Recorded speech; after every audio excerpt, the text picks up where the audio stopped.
In this procedure, we will demonstrate how to construct ADME, a low-cost, open-source melt extrusion and Bioink 3D printer. Melt extrusion and Bioink 3D printers can cost thousands of dollars and are typically closed source. ADME is an open-source, customizable 3D printing platform that costs less than $350.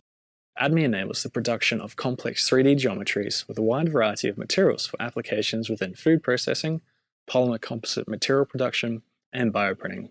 This video offers a hands-on demonstration of how the various components come together to construct and test ADME. After connecting the 1 through 9 acrylic parts, check the figure labels to ensure that each piece is located correctly and use M3 screws and an M3 Allen key to secure the pieces.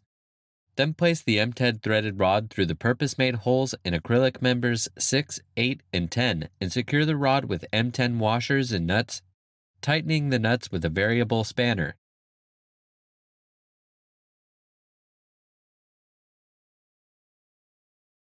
To assemble the Y-axis and printing bed, slide 2 pillow blocks onto each 8mm shaft and slide the end stop onto one of the 8mm shafts. Use M2 screws and an Allen key to secure the mechanical end stop, and use M4 screws to secure all 4 pillow blocks to the mounting bed. Secure the belt clamp onto the mounting bed using the M3 screws and an Allen key,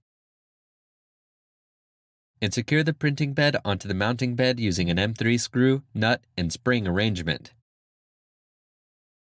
Next, use M2 screws and the Allen key to secure 2 of the shaft holders to both the back and front panels